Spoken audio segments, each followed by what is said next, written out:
Ethan never expected a blind date to change his life. He had spent the better part of 3 years convincing himself that he was fine, that the quiet apartment, the drafting table covered in blueprints, and the half-eaten dinners in front of the television were enough. He was a man who had learned to exist in the margins of his own story. And on most days, that felt acceptable. He had his work, residential architecture, the slow and intimate craft of designing spaces for people who trusted him with the most private geometry of their daily lives. He had a small group of friends he trusted, and a city that offered, on good days, the comfortable illusion of companionship through sheer density of human proximity. He had a routine that carried him through the weeks without asking too much of him. And in the absence of something larger, routine had the quiet mercy of keeping things manageable. But his friends had other ideas. And the most persistent among them was Marcus, his college roommate.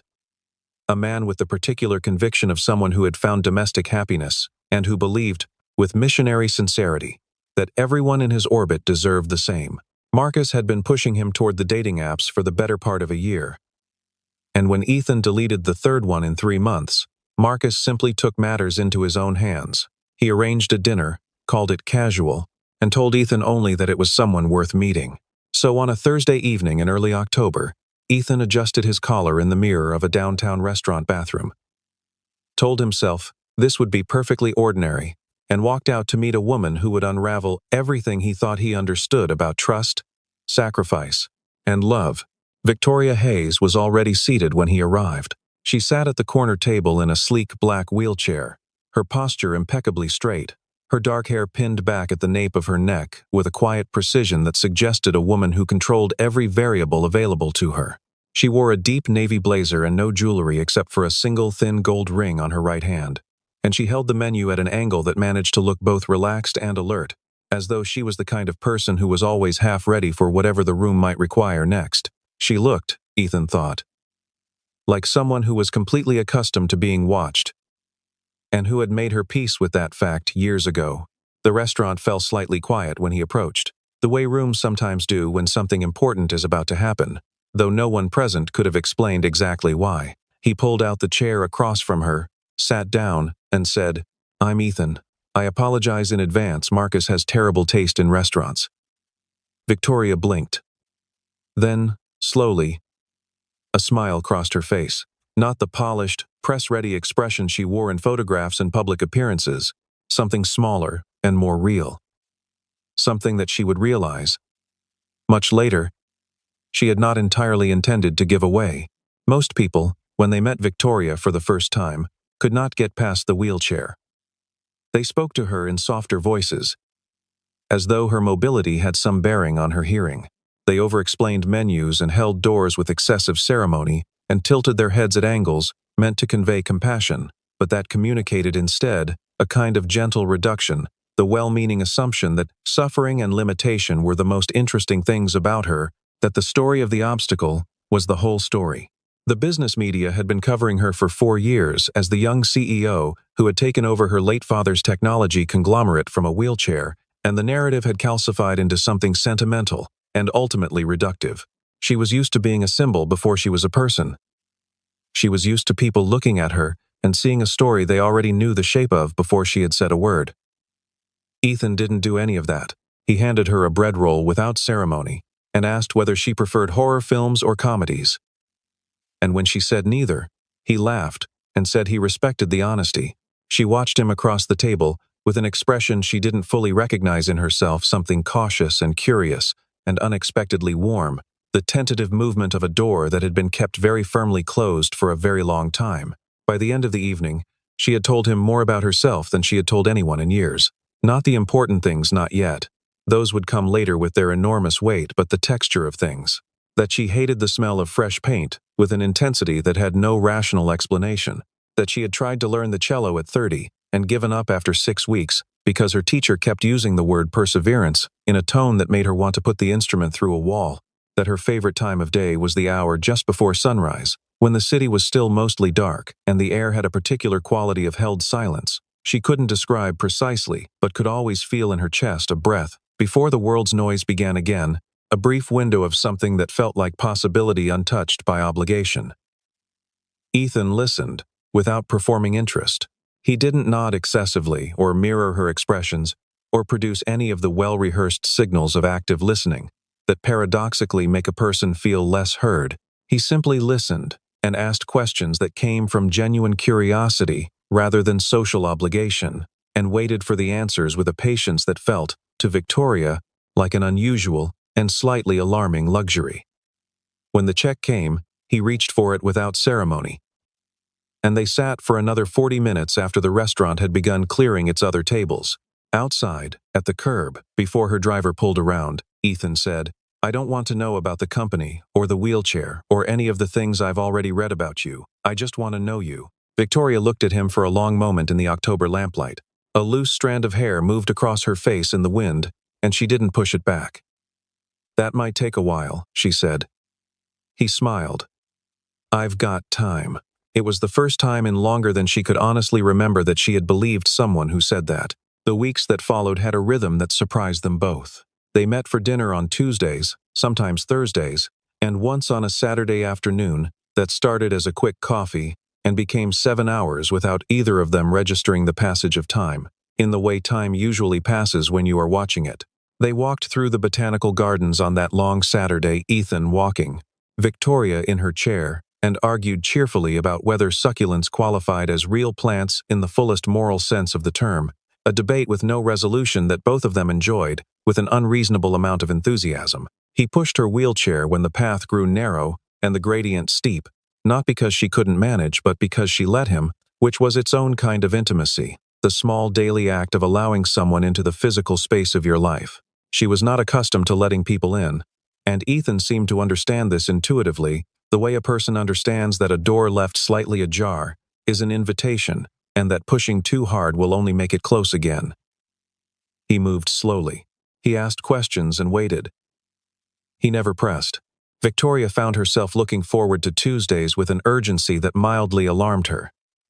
That she noted the way you note a shift in the weather, not with concern. Exactly. But with careful attention. There were concerts, a jazz ensemble in a small venue with the right combination of dim lighting and excellent acoustics, the kind of room where the music felt physical, like something pressing gently against the chest from the inside.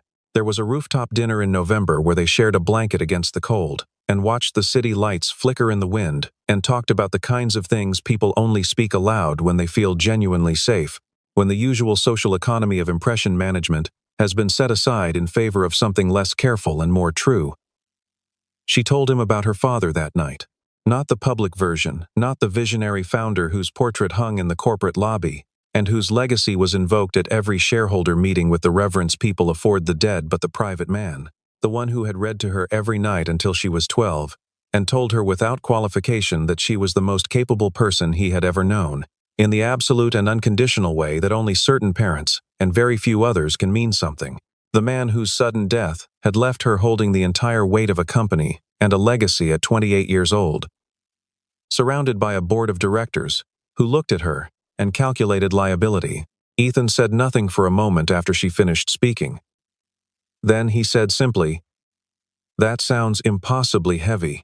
And the simplicity of that, the absence of silver linings and motivational framings and the particular exhausting encouragement people produce when they don't know what else to do, undid something in her chest that she hadn't known was wound tight until she felt it finally release. Ethan offered his own history in return. With the same absence of performance or self-pity, the marriage that had ended not in catastrophe but in the quieter tragedy of two people who had wanted different lives and spent too many years being too polite to admit it. His ex-wife was not a villain in his telling she had been a good person, and they had been genuinely mismatched, and they had both waited too long to acknowledge what that meant and act on it honestly. The divorce, when it finally came, had been civilized and genuinely painful, which in some ways was harder than a clean break because it offered no clear narrative, no moment of crisis to point to, no story that made obvious sense to anyone, including himself. He had thrown himself into his work after the private residences, the intimate trust of designing spaces around the actual contours of people's lives, and had told himself that was sufficient. On most days it was. But some evenings, when the apartment was quiet and the drafting table held nothing urgent, he could feel the emptiness as a physical pressure in the sternum, faint but persistent, the body registering what the mind preferred not to name directly. Victoria didn't offer easy comfort about any of this. She simply listened and then said, "You design homes for other people. Have you ever figured out what you want yours to feel like?" He thought about that question for weeks afterward, turning it over in the quiet hours, not arriving at an answer, but understanding that the question itself was important. She kissed him first. It was a Wednesday evening in December. Outside the entrance of a chamber music hall, after a performance of something slow and aching that had left them both quietly undone in the way live music sometimes manages the particular vulnerability of being moved by something in public, in the company of someone who notices. He had been making an observation about the cellist and the quality of attention she brought to the instrument when Victoria reached up and took his coat lapel in one hand and kissed him with the directness that was entirely characteristic of her, certain and unhurried, and entirely without ambiguity. He stood still for a moment, surprised in the best possible way, and then he kissed her back, and the cold December air around them felt charged with something that had been building for weeks without either of them giving it a name, because sometimes you don't name things before they're ready, before the naming would be accurate, rather than merely hopeful. A woman walking past them smiled. Neither of them noticed. It was, for both of them, the feeling of arriving somewhere they had been traveling toward without a map, and the arrival was quiet and certain and exactly right, and nothing like anything either of them had planned. And yet, even in those early weeks of warmth and something that was quietly becoming the most significant relationship either of them had known in years, Ethan began noticing things that didn't quite fit together. Small things at first, the kind that get filed away without analysis, because the overall picture is too good to want to disturb. Victoria had rules, specific, consistent, non-negotiable rules governing how and when he could appear in her life. He was not to come to her apartment without calling first. He was not to visit her office after 6 in the evening, and preferably not at all without a scheduled appointment. Her security team was always present on their outings, 2 men in dark clothing who stationed themselves at a discreet distance that never fully dissolved, never fully relaxed into something that looked like ordinary street presence. He had assumed standard precaution for a billionaire CEO and left it at that. The world was full of unusual people, and wealth and visibility attracted their particular attentions. But over time, the shape of these rules began to feel less like practical caution and more like deliberate architecture, something specifically constructed to control exactly what he could see and when and under what conditions. He tried once, on impulse, to bring her coffee from the place she had mentioned loving, showing up at her building on a weekday morning with 2 cups and a carrier, and the genuine and uncomplicated intent of seeing her for 15 minutes before her day began. Her assistant met him at the lobby door with a polished apology and a suggestion that he call ahead next time. Victoria called him 30 minutes later, entirely pleasant, thanking him for thinking of her. But something in the cadence of the conversation was fractionally wrong, a half-beat too rehearsed, a quality of prepared response rather than natural reaction, the slight smoothness of someone who has anticipated a moment and is now handling it rather than living it. He told himself he was imagining it. He almost convinced himself.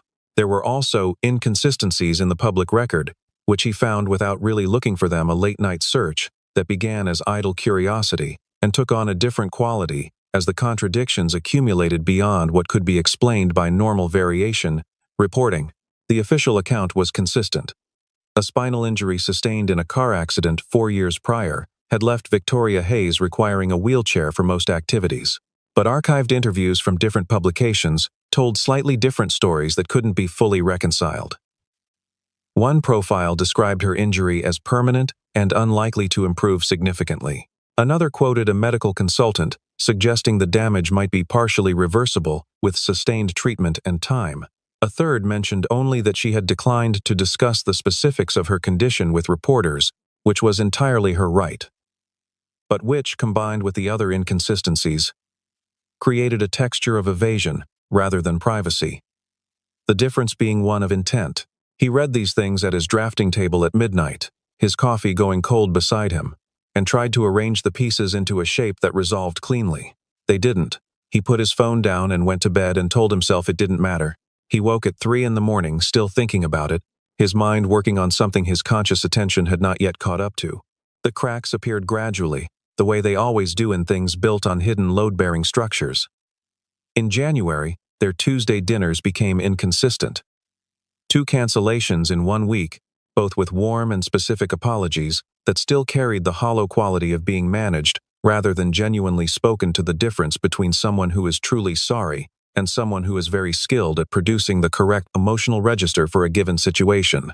She would disappear for days at a stretch, not completely. She always texted, always responded within a reasonable window. But there was a quality of managed distance to her presence that he felt even when her name appeared on his screen, as though the texts were dispatches from a place she wasn't entirely in, rather than points of genuine contact. She told him there was a board restructuring in progress, a complicated series of decisions requiring her full attention. He believed her.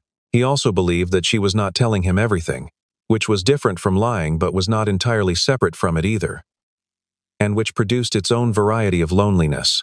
One evening he called at 9, and the phone rang to voicemail. He tried at 10. Nothing. He sat on his couch, watching the clock, and felt something he recognized from the last unhappy months of his marriage, the specific anxiety of caring deeply about someone who has placed a wall between themselves and you, that you can't see clearly enough to navigate around, because the wall is invisible and may not be fully deliberate, but is there regardless, and you keep running into it in the dark. When she called the following morning, she was apologetic and specific. A crisis with a major supplier, a board member who had deviated from an agreed position, 3 hours in an emergency session that had run into the night. It was all plausible. It was all reasonable. Something in him had shifted anyway, a small but irreversible degree. The way a door doesn't hang true after being slammed even once. She received a call one afternoon during one of their better recent Saturdays, a lunch that had been going well, the easy kind of afternoon that reminded him of the early weeks before things had grown complicated. Her face changed when she looked at the screen. Not dramatically, not in a way anyone unfamiliar with her would have caught, but he was watching closely by then, with the attention that develops in people who have begun to sense that something important is being withheld, and he saw it. She excused herself and left the dining room.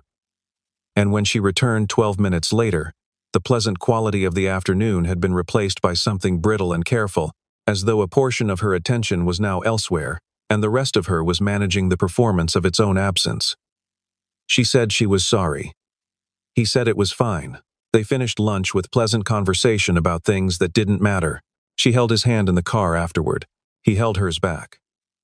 They both pretended that the easy afternoon hadn't been interrupted by something he still wasn't allowed to know about, and neither of them addressed the pretending directly, because sometimes the pretending is all that holds things steady while you wait to understand what's actually happening. The night everything changed was a Wednesday in late February.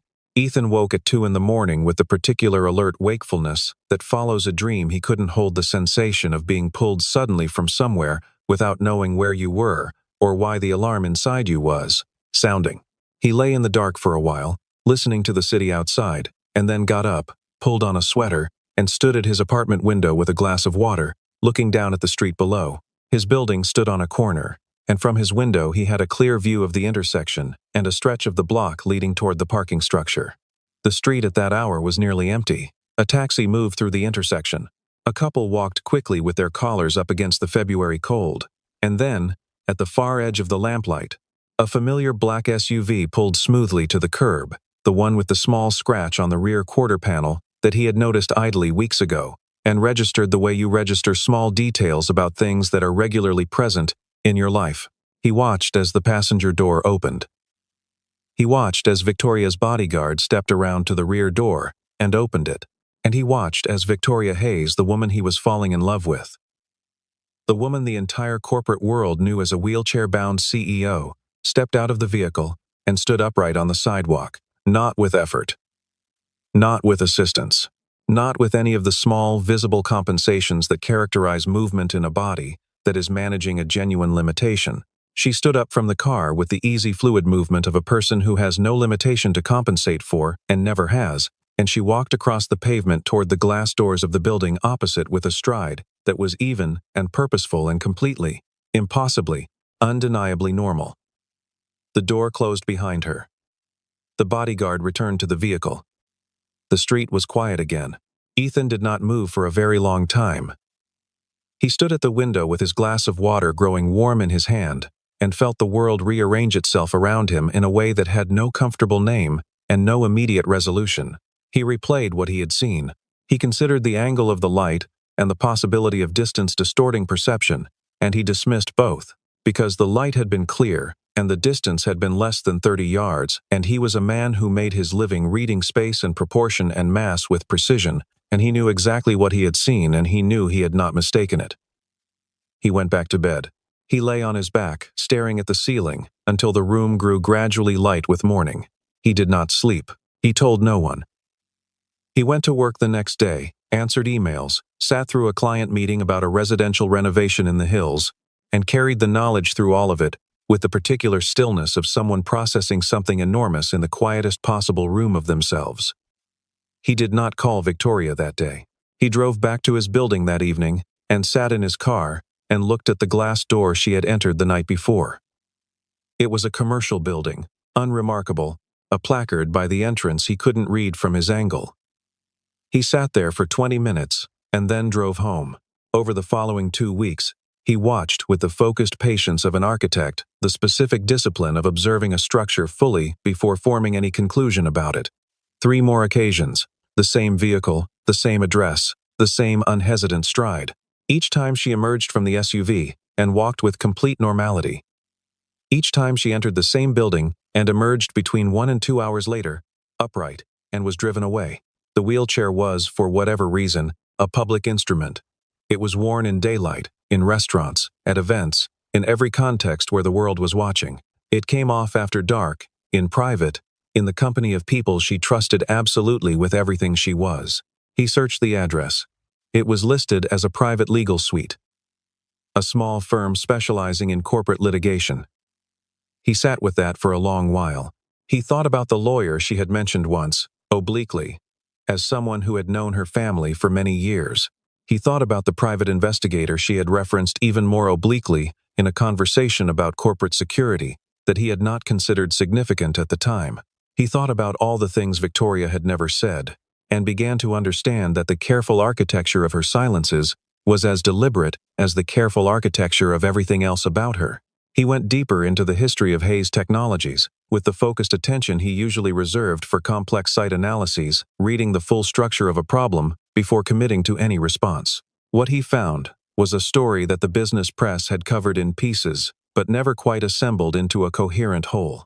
The death of Robert Hayes, founder and patriarch, attributed to heart failure in a man who by all accounts had been in excellent health at his last annual physical examination, a succession that had placed his daughter at the helm of a multi-billion-dollar technology empire at 28, at an age the board had never accepted without qualification, in a room full of men who had spent 30 years building their own certainty about what leadership looked like. A quiet but significant reorganization of ownership in the year following Robert's death, not announced as a reorganization, framed instead as a governance modernization that shifted substantial voting power to a group of 3 senior executives who could, acting in concert, theoretically remove the CEO from her position if they chose to. Ethan found the proxy filings for that restructuring in the public record and read them twice.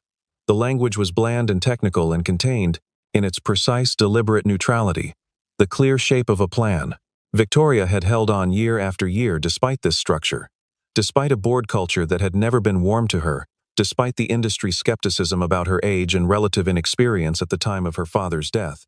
The press had attributed her survival to personal determination and, more condescendingly, to the public sympathy generated by her visible disability, the narrative that even those who doubted her abilities could not vote against the woman in the wheelchair without appearing monstrous. Ethan, reading that now with 4 years of financial reporting arranged in front of him, understood it differently. He remembered the remark she had made early on, in the first weeks of their relationship, before any of this had registered, that people always underestimate the person they pity. He had taken it as a general observation about the world, perhaps a note of personal experience folded into something that sounded philosophical. It was neither general nor accidental. It was the precise distillation of a strategy that had been operating for years, expressed in a single sentence to a man she was only beginning to trust. In a restaurant over a bread roll, on a Thursday evening in October, he came to her on a Sunday afternoon in March. having called ahead as the rule required, which he still observed not out of compliance, but out of respect for the process of things. She was at her apartment, dressed casually, and she met him in the living room with a quality of alertness that told him she had been expecting something like this. Even if she didn't know its precise shape, he sat across from her and said, quietly, without accusation, "I saw you walking 2 weeks ago, from my window, and 3 more times after that." He waited. She did not deny it. Id Chapter Liebervox and depressed. She closed her eyes for a moment. When she opened them, her face held something he had not seen before, not the composed control of the CEO, not the careful warmth she reserved for him, but something raw and exhausted and almost, he thought, relieved, the expression of a person who has been carrying a very heavy thing for a very long time and has been given, at last, a reason to put it down. The city moved outside the windows the way it always moved, indifferent and continuous. Between the two of them, the room was very still, and she told him everything, not the public version, not the strategy and outline, but the full interior account, the way a thing looks from inside the years you spent living it, rather than from the outside where it becomes a narrative with a shape. 4 years ago, in the months following her father's death, Caroline, her legal counsel since childhood, a woman who understood corporate power with the cold clarity of 30 years spent inside it, had come to her with a warning.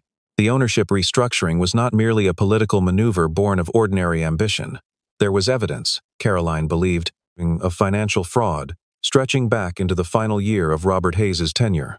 A careful and systematic scheme, implicating 3 senior executives. The evidence could only be gathered slowly, covertly, without alerting its subjects, because the people who had designed the scheme were careful and well-connected and had built substantial protection around themselves. They could not be confronted directly. They had to be convinced they were safe. They had to keep making mistakes, and someone had to be watching everyone. The wheelchair had been Caroline's idea, and Victoria had agreed to it, with the resolve of someone who has examined every available path and found only one that could work. The logic was precise and entirely unsentimental. Powerful men in corporate environments consistently underestimate women, and they underestimate visibly disabled women most comprehensively of all. A CEO who appeared physically limited would not register as a serious threat in the minds of people who were already inclined to dismiss her. Her enemies would relax their guard. They would speak too freely in rooms they assumed were safe. They would make moves they would otherwise have been too cautious to attempt. They would assume she was distracted by the demands of her condition, when in fact she had none. They would be wrong, and she would be watching everything. She had spent 4 years in the wheelchair. At every board meeting, every industry conference, every press event, and investor call, and media appearance. At home, in private, in the company of her security team and Caroline, she moved without any restriction whatsoever. The injury had been real, a minor accident with a swift and complete recovery, entirely healed within 8 months. The late-night visits to the legal suite were meetings with Caroline in a location selected specifically because it could not be easily monitored from her corporate offices or by anyone watching her public movements. The private investigator had spent years building a financial record spanning hundreds of documents and thousands of transactions, a timeline of fraud so detailed and thoroughly corroborated that it could not be credibly disputed. The case was, at the moment, Ethan sat across from her on a Sunday afternoon in March, approximately 3 months from being ready to take into the open. She told him all of this in a voice that was quiet and precise, and entirely without self-pity.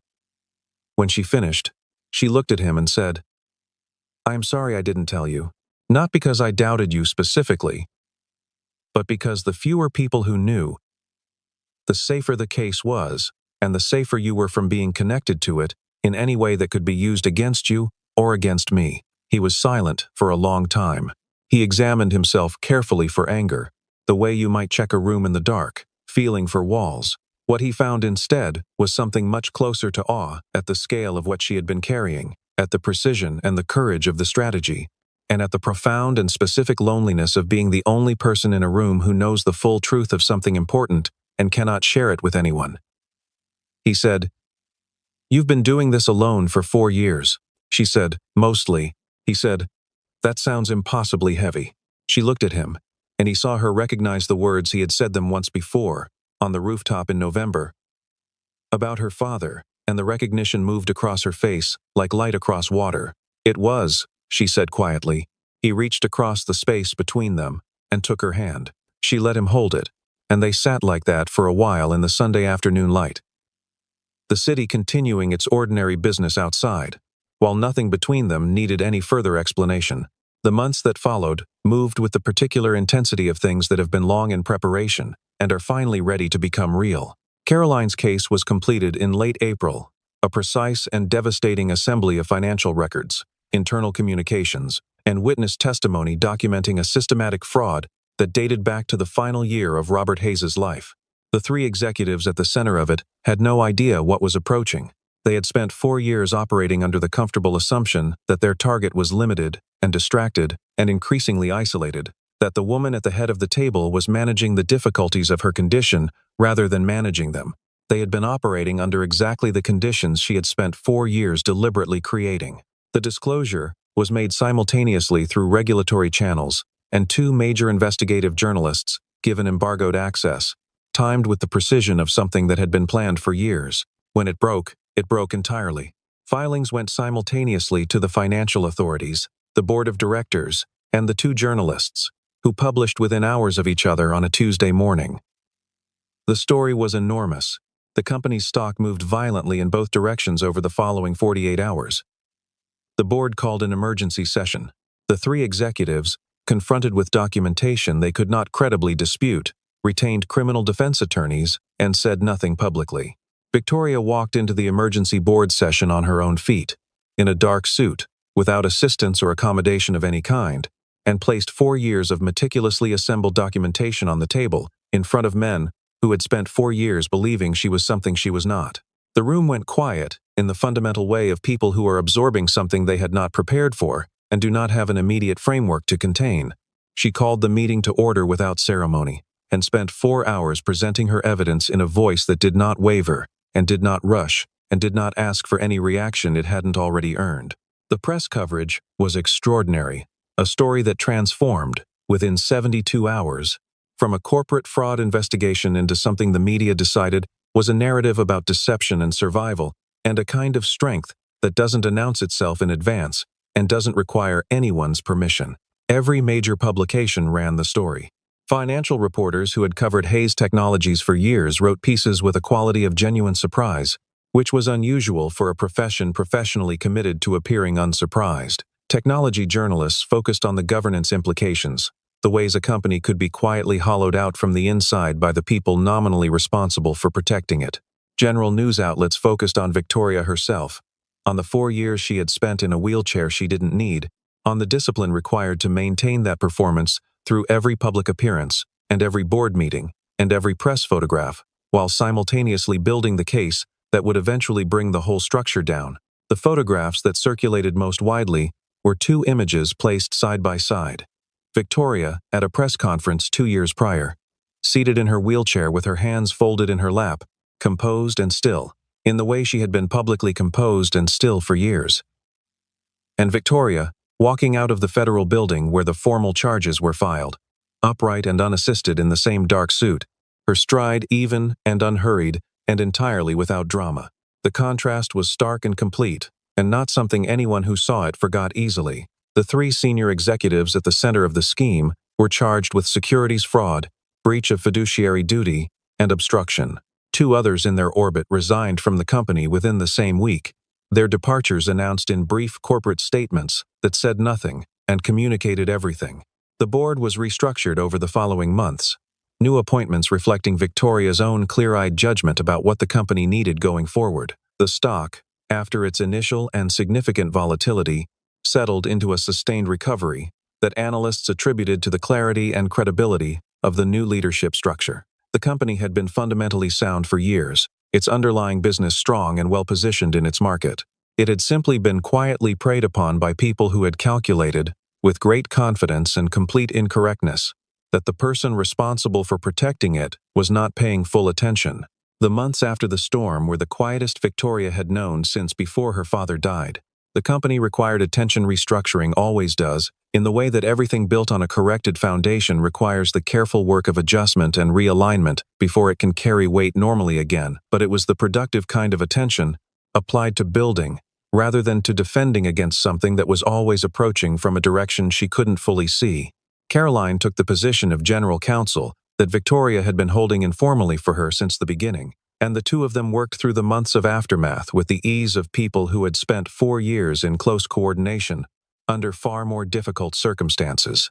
New board members were appointed. Operational structures were reviewed, and in several cases quietly rebuilt from their foundations.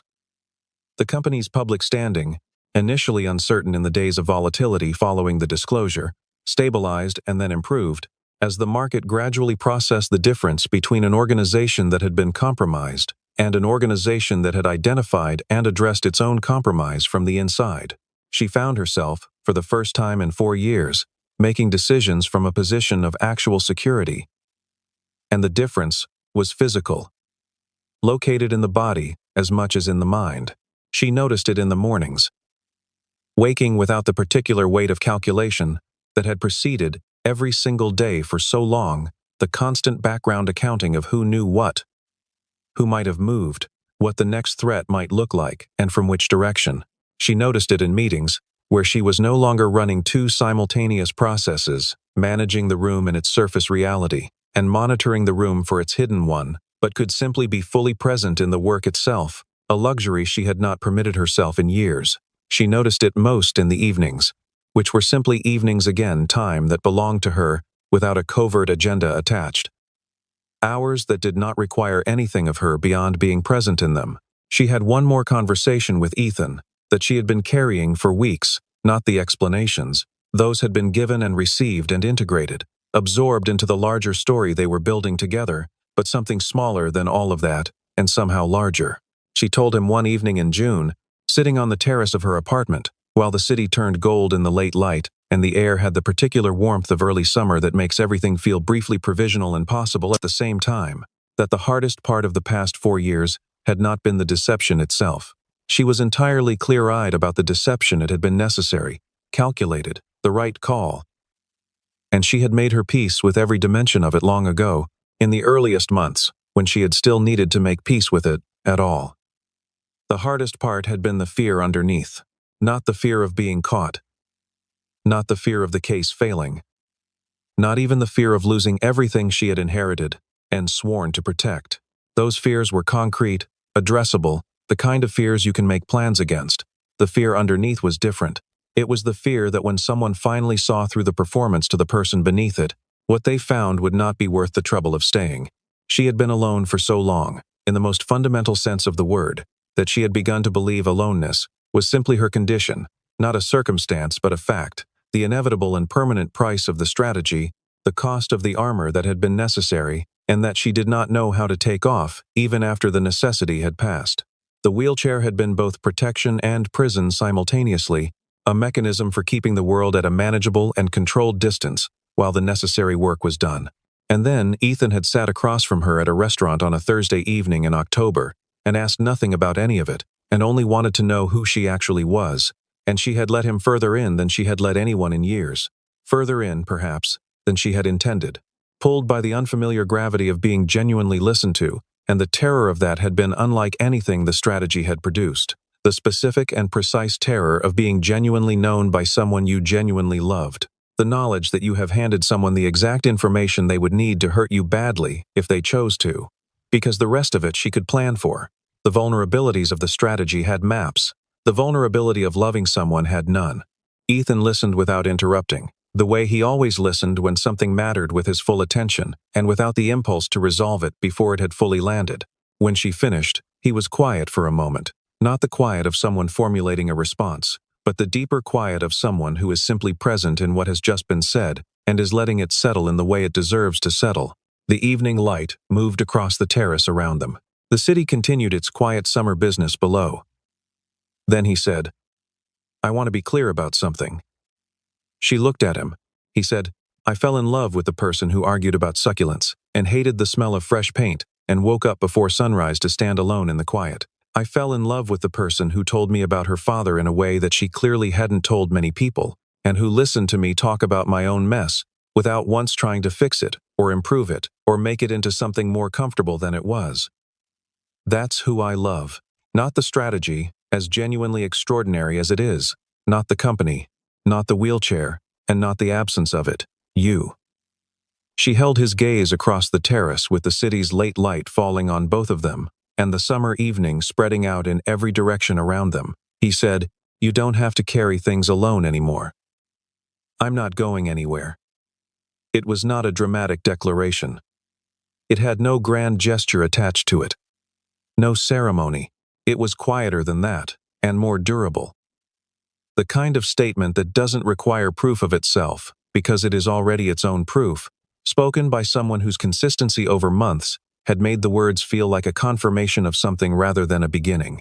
She felt it settle into her the way true things do, not loudly, but completely, filling exactly the shape of the space that had been waiting for it. The summer came slowly that year, in the way summers do in cities, a gradual warming of the air. Evenings that lengthened and softened, the particular quality of late light that makes ordinary things look briefly extraordinary, as though the world is demonstrating what it can look like when nothing is wrong with it. They drove to the coast on a Saturday in early July, leaving before 6 in the morning so the road would be quiet and the beach empty when they arrived. The water appeared first as a brightening on the horizon, then as color, then as sound. The particular rhythm of the ocean in the early morning that seems to have nothing to do with urgency. They parked on the coastal road and walked down to the waterline when the light was still new and the sand mostly unmarked, the tide having recently retreated and left everything clean. Ethan walked beside her, not ahead and not behind. And they moved at the easy pace of two people who have nowhere more important to be than exactly where they are. There was no security detail on the beach, no schedule, no performance of any kind required. The specific risks that had shaped the last 4 years of Victoria's life had been addressed. The men who had posed them were facing their legal consequences, and she was, for the first time in a very long time, simply a person on a beach in the early morning light. Not a CEO, not a strategy, not a symbol in a wheelchair, and not a story anyone was trying to tell about resilience. Just herself, in the company of someone who had known enough of her truth to stay anyway. The water was cold and very blue, and moved with the indifferent constancy of things that have been doing what they do for longer than any individual story. The sand showed the marks of where they had walked. Seabirds moved in the middle distance. The sky was the specific clean color of early summer mornings on the coast, before the haze of the day builds. She took his hand at some point, not with any ceremony, not as a gesture meant to signal anything, but in the easy, automatic way of two people who have simply been walking beside each other long enough that it becomes the natural continuation of proximity. And the gesture held in it the quality of someone setting something down, not surrendering anything essential, not giving up any part of herself that mattered, but releasing the weight of what was no longer necessary to carry. The years of secrecy, the architecture of deliberate loneliness, built piece by piece from the requirements of survival, and maintained long after those requirements had been satisfied. The particular and very specific exhaustion of being the only person in every room who knows the full truth of something important and must act always from the isolation of that solitary knowledge. The weight of being a secret even to yourself, in the way that sustained performance eventually begins to obscure the performer from their own view. It had been a long 4 years, and here, in the early morning light, on a beach with cold water and clean sand, and a man who had said, "I'm not going anywhere," in a voice that meant it, the weight could simply be put down. She felt it go. The day was just beginning, and it was hers. Fully, and without condition. And it would be followed by other days like it, and the sum of those days would be a life that was actually her own. For years, Victoria pretended she couldn't walk. But the hardest journey was learning she no longer had to carry the weight of her secrets alone.